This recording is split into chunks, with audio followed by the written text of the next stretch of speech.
Okay guys, what I've done is I've contacted the customer because when I read the order 38 to 40 to cover 36 to 44, I wasn't sure whether he meant 44 overall, the whole belt 44, or whether he wanted the last hole 44 and then the tag end, and that's what he wanted. And I'm thank God I double checked rather than thinking I know best, and I've done that before it don't work. It's a good job I cut the extra out for the belt as well. It's a good job I cut I think it was a 59 inch out. I'd have been stuck otherwise if I'd have cut it out, you know. So the moral is to always double check.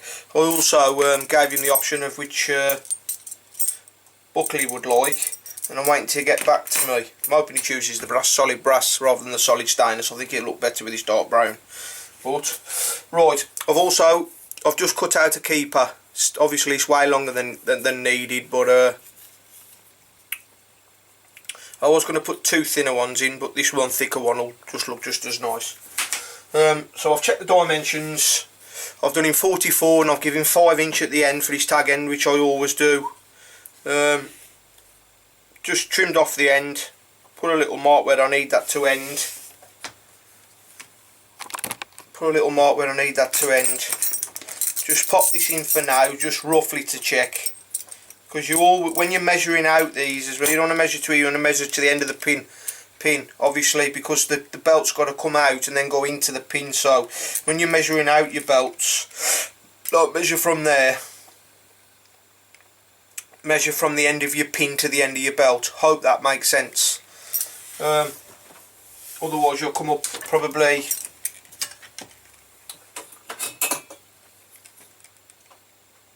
an inch and a half short maybe, because they'll struggle then, especially if you do it. I mean, you'll have the other holes to accommodate, but if they ever get to the last hole, are you with me? Well, they'll have to punch in a new hole. Anyway, that's the way they're measured out properly. Right, so brass is good, perfect. I've just had the email verifying. Okay. Right, so what we're going to do now is we'll just take our edge groove and I could use my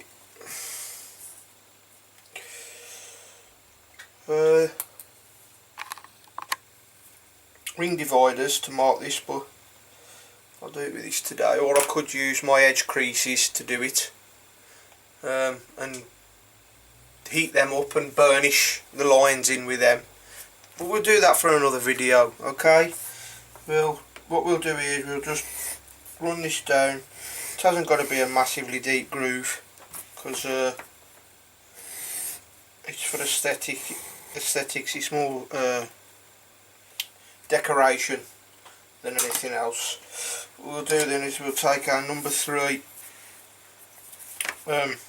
I'm doing the whole thing here rather than just cut out the right size, because then I can just cut off what's needed when I come to pop this in.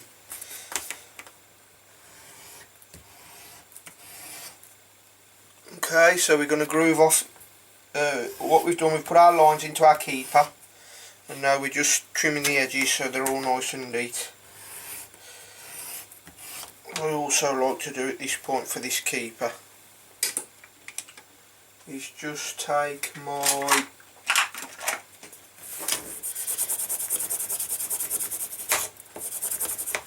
burnishing tool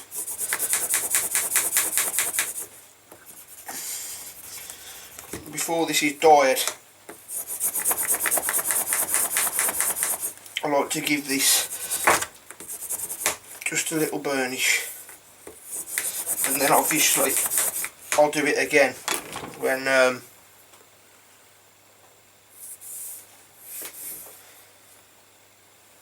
come to after dyeing.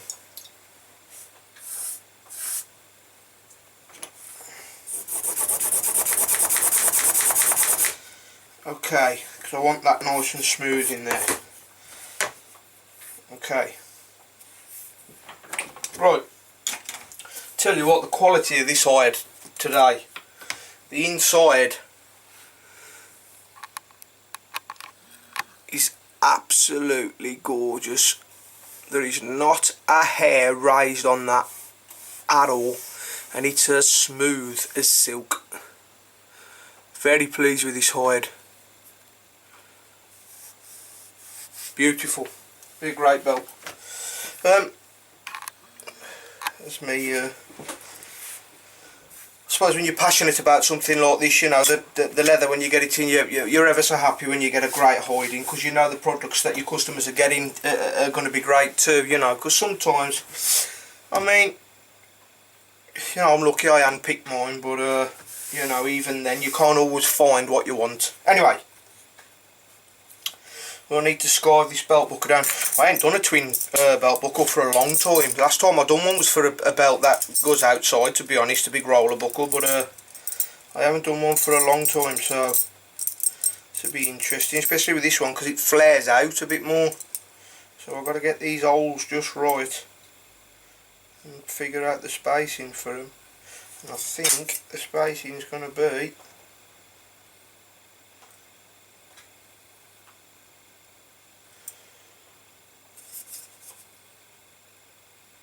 whoops.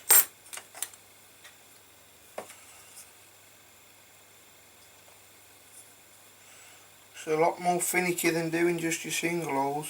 15mm. That'll be perfect. 15mm, I've got to try and log that in my brain. I've just got that down. 15mm holes. Belt tongue. Okay. Right. So now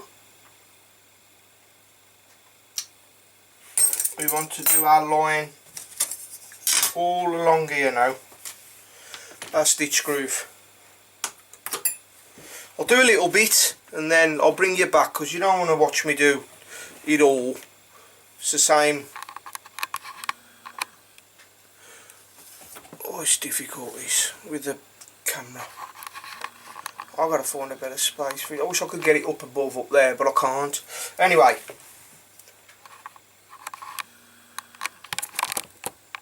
Okay, I'm going to start.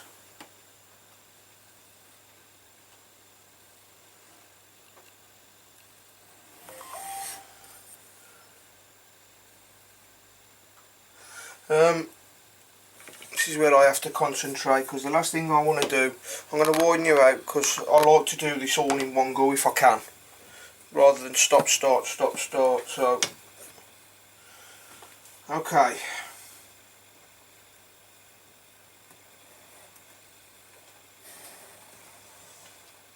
To me, it just gives a better line if you can do it all in one go. I'll show you what I mean in a minute. I don't care what drops, what falls, I just want to do this in one go. Right, I'll show you now what I mean.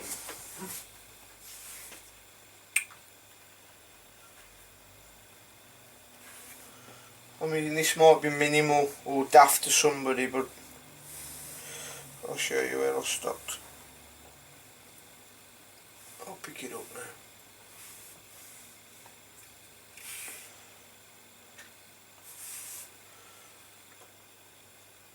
There. You see? See where you, when you're coming down and there's a stop mark? It's just not continuous.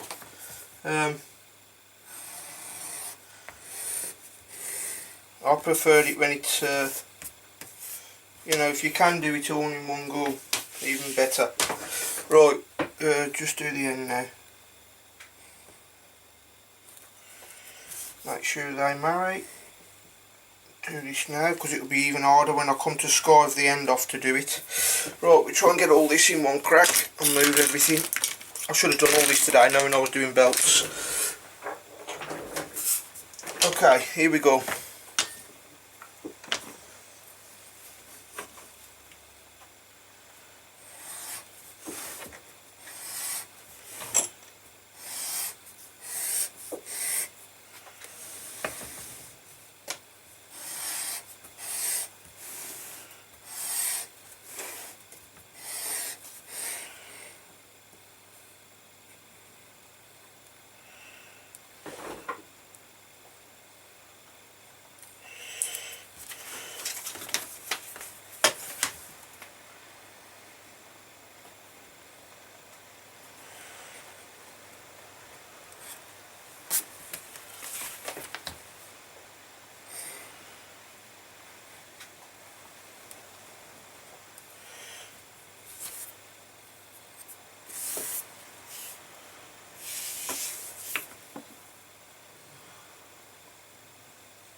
Okay.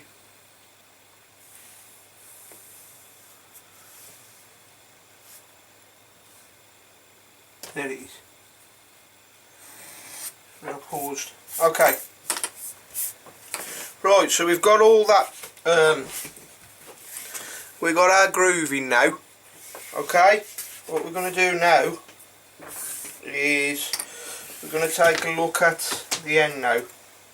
We're going to need to skive this down quite a bit. We've got to look at putting the belt keeper in. We'll figure out what's needed there in a minute. To figure out the size in a minute. We've got to look at putting the holes in, the slots for these. Okay, right, so we'll skive, I don't know, I might do the slots first. 2 seconds. You can see what I'm doing here. I'm just going to gently push this up against the belt, just a little bit. And what it will do, see them little 2 divots, it will give me an idea of roughly where I need to stick them holes for this.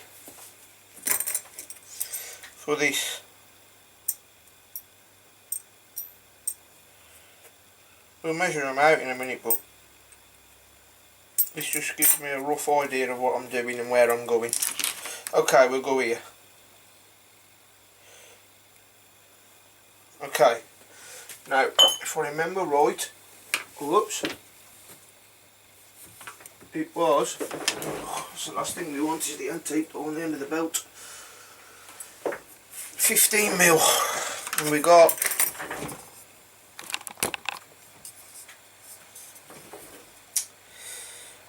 40mm overall, 1.5 inch, yes, forward.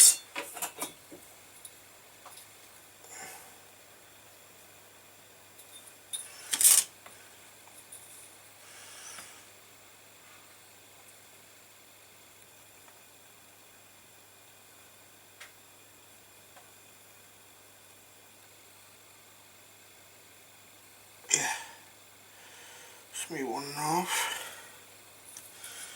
And it,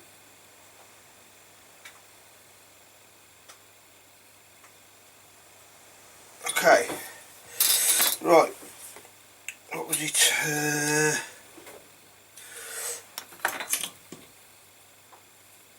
we had 30,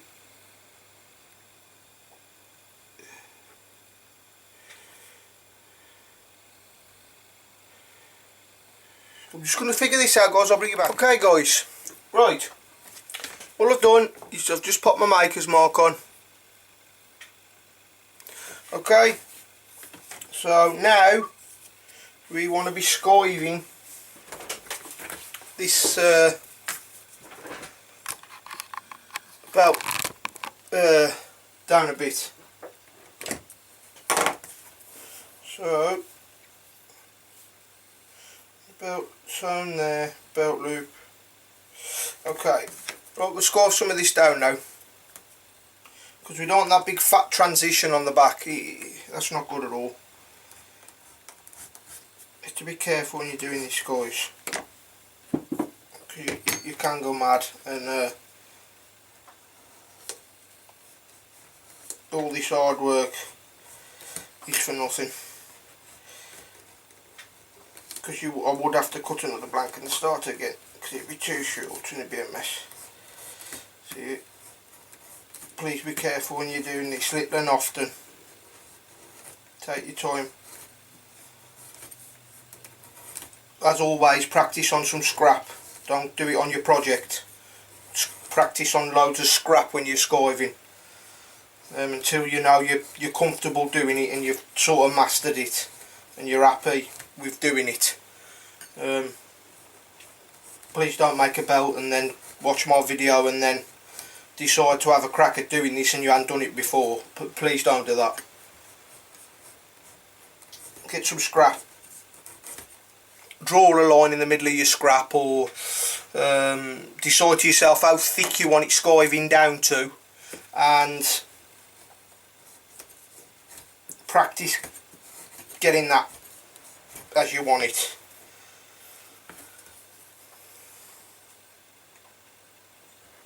And then come on to your project.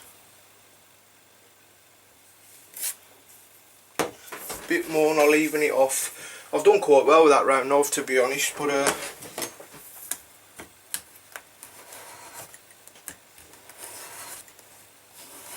this will just even things out for me. It's just a little leather planer that I use sometimes, because you will, I mean, I've done that quite well today, but that's unusual. It ain't normally that. Normally if you're using your skiver or your round knife or this one, your parer or something like this, like that one, you'll any of them skivers will tend to leave divots as you come through. This then just sorts that out.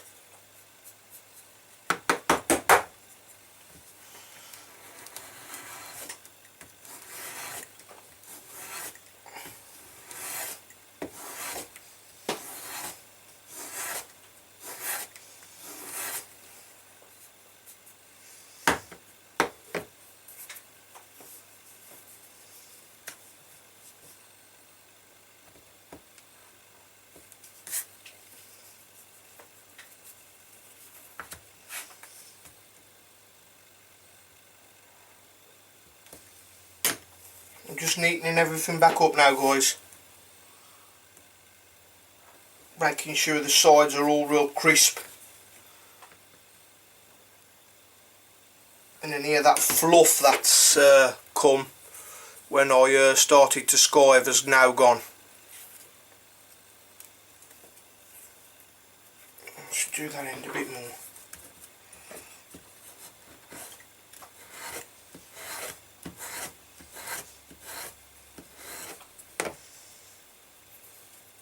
Okay, I'm not going to take it much more than that.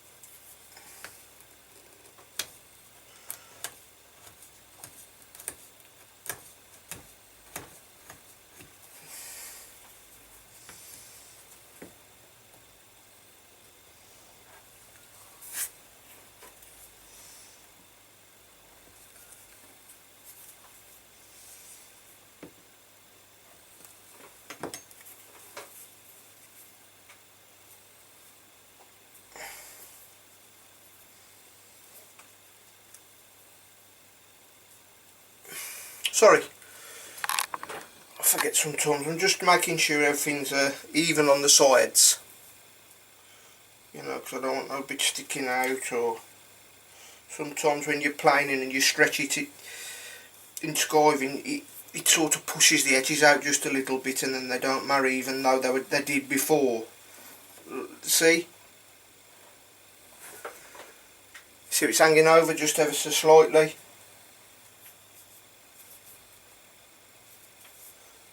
Very, very minimal, but it's there, I can see it.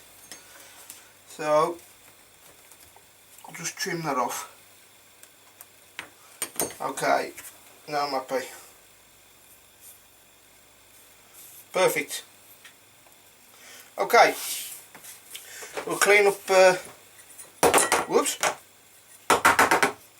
clean this up.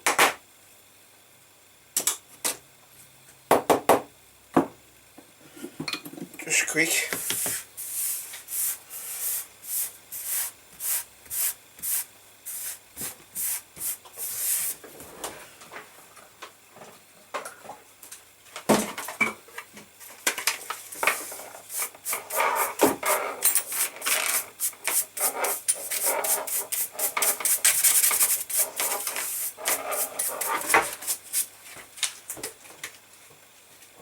Okay.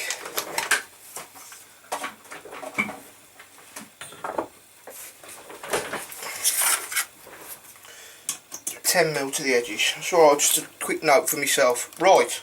So now we've got our belt loop planed, and now you can see, I hope, the transition. You know, it just tapers, look, with a knife, distal taper. You know, and then you haven't got that big fat transition on the back. It's near enough smooth. You know, you can't take it down paper thin like you would with the welts to feather them in, but you know, it's a big difference compared to what it'd be like if you had, you know, 4.5mm of just pure leather there. You know, big. You know, you'd have that big square transition. I'm not keen on that. For the sake of that, you know, it just, you know, makes everything look a bit neater. It's a bit more professional. Okay, test fit again. If you've noticed, I do this a lot. You know, just make sure everything's as it should be. Okay, pleased with that. Right guys, now we're ready for dyeing soon. I shall do that and then come back. I'll bring you along for when I've dyed the keeper and blocked it out. Now there's a couple of ways you can go about this. There's a great book Valerie Michael does, and there's some great videos out there. You can stitch this in. You can actually stitch the belt keeper in. I've done that. The other way I do it a lot, and I like it for aesthetics, is I'll do a line of stitching here and a line of stitching here. It's just something I've done an awful lot. I've sewn, in my pictures, I've sewn belt loops in the normal way, or the proper way if you like, but and just run the stitching right up. But I try and stick with what I've always done, and I've always, apart from the few times I have done it that way, I like a row of stitching here and a row of stitching there. Sometimes I'll put a row of stitching here. It just makes mine stand out a little bit more, and you notice that it's mine just due to the way that I've done that. I don't see that many people do that, to be honest. So and once I've sewn my star into the back of this belt loop, as for, I mean, all this belt loop does is hold the tab end of the belt in. You know, there's no pressure on it or anything, and you know, I've done tests of the belt loop where I've put my 4 holes and sewn the belt loop in, which I'll show you, and tried to pull it out. It's never going to happen in a million years, and you're never going to pull your belt like that on the belt keeper. It's just to keep the belt next to you. Is it more secure if you sew it in? Probably yes. Is it needed? Not really. Does it look neater? Probably, because the stitching will run, you know, right the way through then. But anyway, okay, so this is where we're at. Okay, and then we'll right, what I could do rather than dye it and then do it is we'll have a go at doing the keeper now, and then I can dye it as it is with the because I'm gonna, this will have black stitching, so yeah, it'll be fine to do it with the stitching in. So we'll sort the keeper out. Okay, so we have our keeper all nice and square so the ends butt up. Take our picking iron or stab awl or drill, whatever you guys prefer. There's no set rule here with me of what you're better to use. You use what suits you, and you use what finish and what look you want. Okay, what we want is 4 holes like that. So we'll do this. Okay.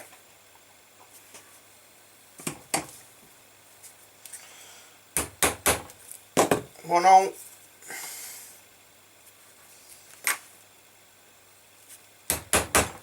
2 hole,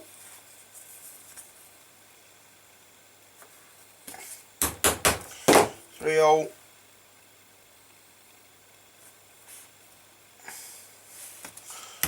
4 hole, arsehole. If there's any younger watching, please disregard that. Right, okay, so we have our 4 holes. Just grab some thread, some black tiger thread. We'll look at roughly what we need.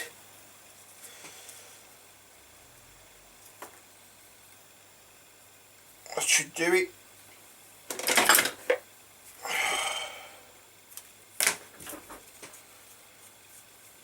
I'll do a tutorial as well on sharpening scissors as well for you, because that's another, you know, scissors I use an awful lot. I mean, I've got my leather scissors, but I only ever use them for leather. I don't chop thread with them, I don't chop cardboard with them, I don't chop anything but when I need to chop leather.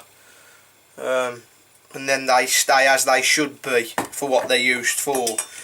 You know, I don't never use them for anything else. Same as my smooth hammer, I never use anything else other than to hit leather with it, ever. And it's the same with them scissors. They're just purely for cutting leather, and they stay perfect then. Obviously I use these for all sorts, cardboard, thread, you know, so I'm sharpening these all the time. I mean, since I've had them, I've got to be honest, I've never had to sharpen them yet. I mean, I will do at some point, but I don't use them that often, so when they're needed, they're great. Okay. What I'll do is, once it's dyed,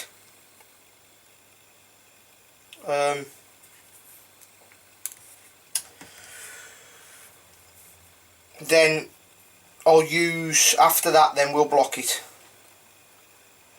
I could do it first and dampen it with water and do it. What I'm going to do, just while I'm here, just quick,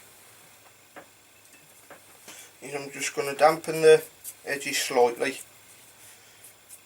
I'm just going to give these edges a quick burnish. Okay. We'll give our keeper a quick burnish.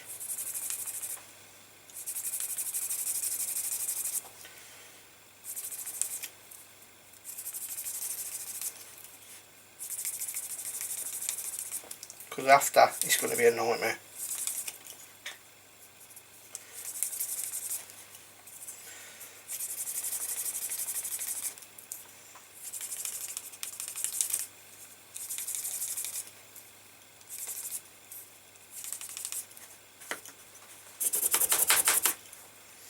Okay.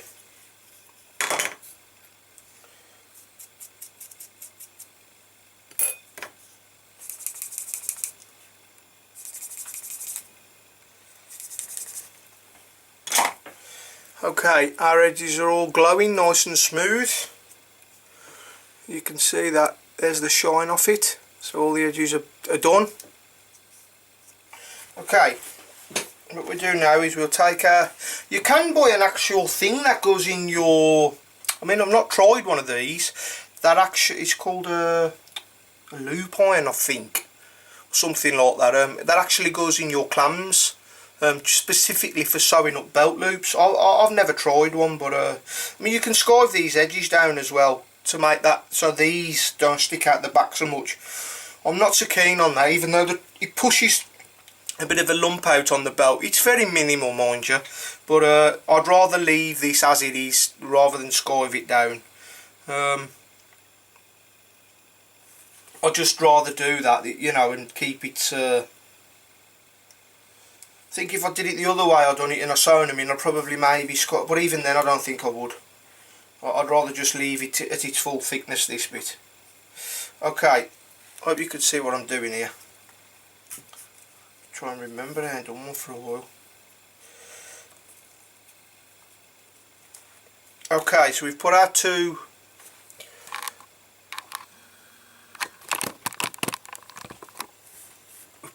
threads through. Okay, what we're going to do now is come across over. We'll come across over.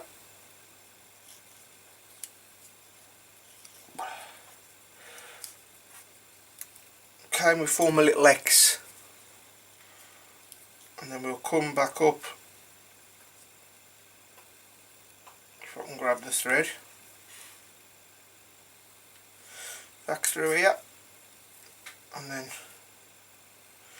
back through there, like that. We'll come over here.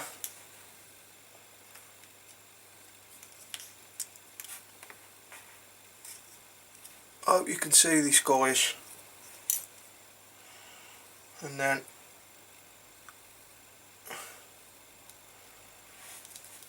over that one.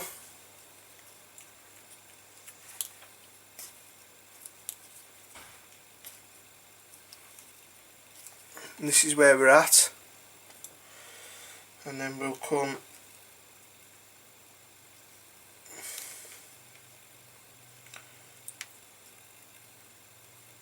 through here.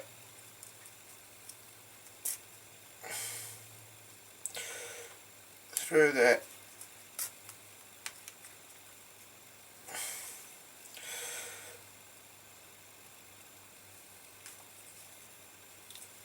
I'll have to get my pliers a minute. Sorry guys.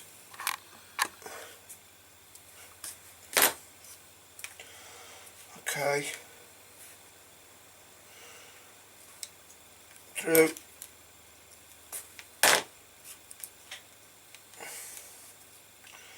And then we'll go. Come on, thread. Up through there.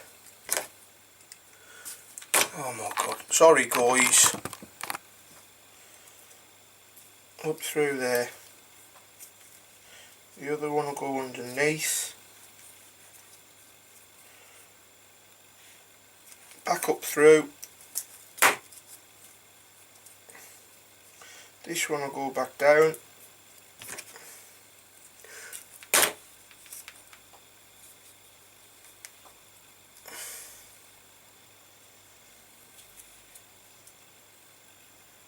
This one will go back. Back down there.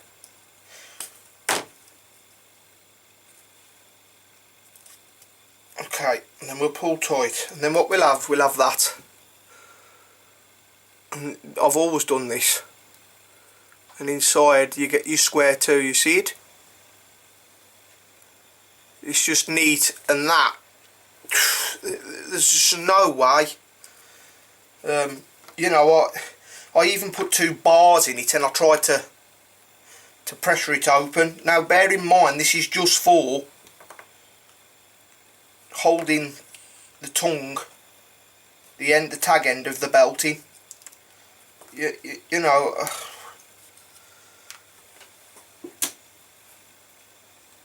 Snip that off. Snip that off with my snips.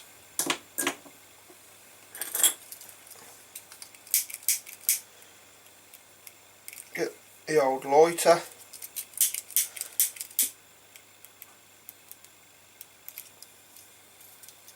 And burn it on. Okay, there we go. 1 belt loop, all sewn in. And what we'll do is, too big, the other iron. Whoops. We don't want to do it too much, you know, don't want to stretch it too much, but we'll pop it on my little oogit I made.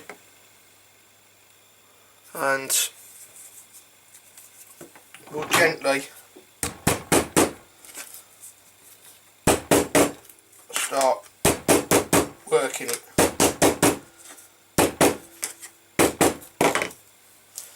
And what you'll have then is a very neat and tidy square little belt loop.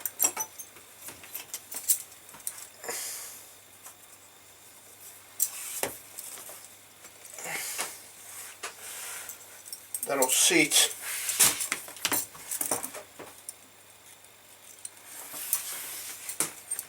just nice on the belt, and I've sewn that in there like that, so there's enough room for it to do its job, and that's retain the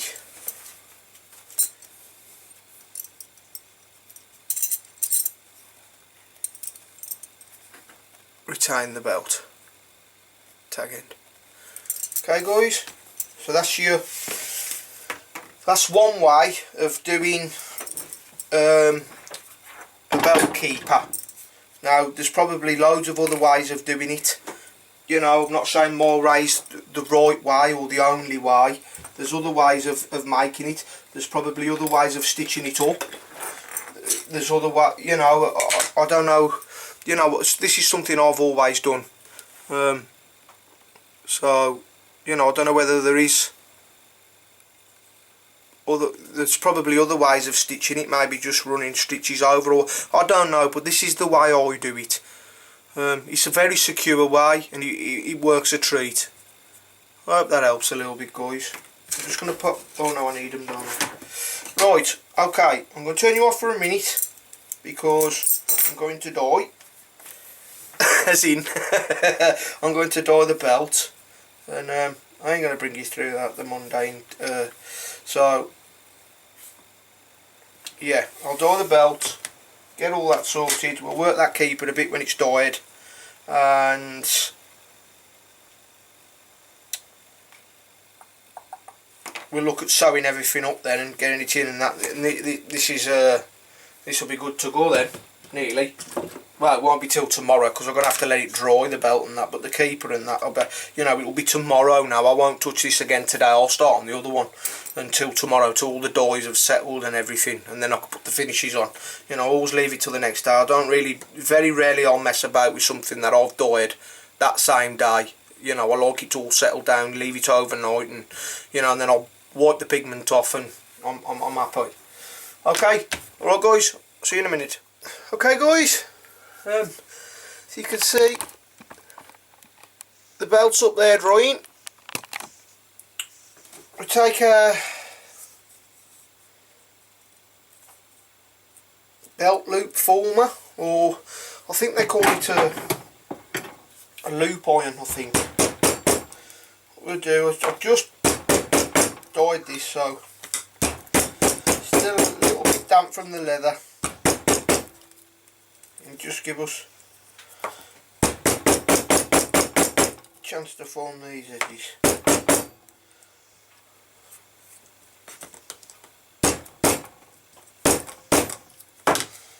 Okay, there we are. There we are guys.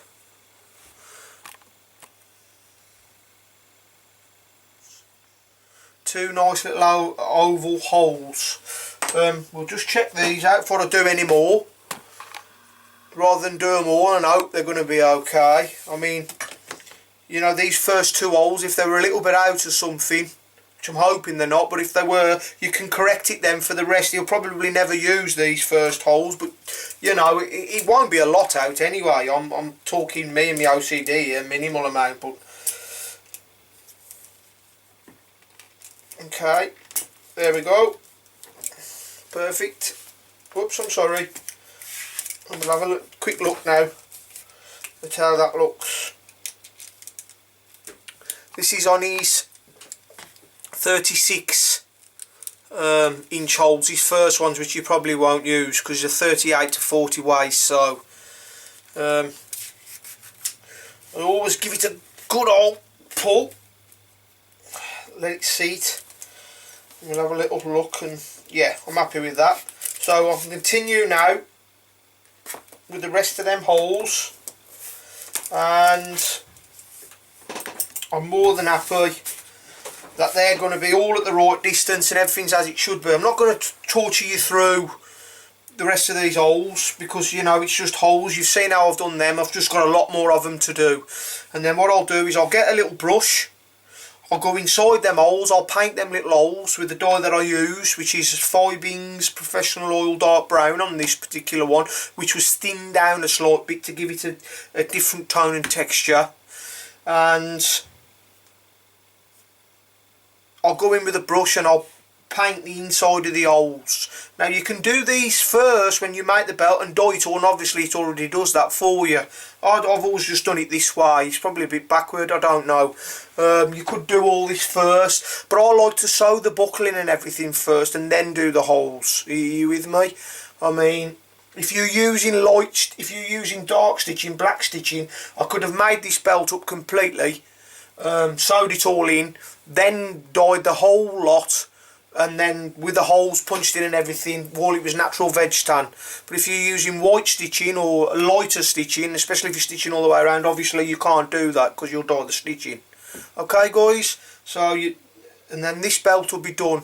What I'll try and do is I'll get some pictures outside in the natural light so you can see the colour a bit better, and this belt's done, and then it's onto that buffalo hide. Okay, bye for now, Lee.